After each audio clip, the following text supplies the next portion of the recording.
చాలామంది ఒక పొరపాటు చేస్తారు. ఇది పొరపాటు అనుకోరు వాళ్ళు. కొంతమంది విశ్వాసులు ఏం చేస్తారంటే, వారికి పిల్లలు పుట్టిన తర్వాత కొంచెం లేట్ అయినా, కొంచెం ఇబ్బంది వచ్చిన తర్వాత, కొంచెం ఆలస్యం వచ్చిన తర్వాత, పుట్టిన తర్వాత వాళ్ళు ఈ బిడ్డను నేను దేవుని సేవకు సమర్పిస్తున్నా అని వాళ్ళు మనసులో అనుకుంటారు. ఒకవేళ నువ్వు మనసులో అనుకున్నా, ప్రార్థించిన, ఒకవేళ నువ్వు ఇచ్చిన తర్వాత, చదివిపించింది అబ్బాయి బాగా చదువుకున్నాడు, ఉద్యోగం సంపాదించుకున్నాడు, ఫారెన్లో చదువుకున్నాడు, తీరా చూస్తే ఆ అబ్బాయికి తెలియని కూడా తెలియదు వాళ్ళ అమ్మగారు డెడికేట్ చేసినట్టు. వాళ్ళు మర్చిపోయి ఉంటారు. సో సేవకి ఇవ్వాల్సిన టైంలో అటాక్. సో ఏదో అలా అయిపోయింది. You cannot do like that. అది బయలుపరిచినప్పుడు ఇంకా ఎంతమంది ఇలా చేశారో, ఇంకా ఎంతమందికి ఏం జరుగుతుందో, ఇది ఇమీడియట్గా వార్న్ చేయాలి. If you have done that, ఏదో లైట్ తీసుకొని మైండ్లో అనేసుకున్నారేమో, ప్రభువా నీ ఇష్టం అంటే అది వేరు, సేవకే అని అనుకున్న తర్వాత be careful about that.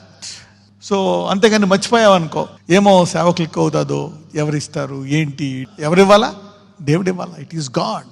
So ఎవరైనా నెక్స్ట్ ఒక డెసిషన్ తీసుకునే ముందు జాగ్రత్తగా నిర్ణయించుకోండి. ఫ్యూచర్లో ఎడ్యుకేషనల్ కెరియర్ కాకుండా మినిస్ట్రీ ఓరియంటెడ్ మైండ్ సెట్గా ఆ బిడ్డను చేసేటట్టయితేనే సేవకు సమర్పించండి.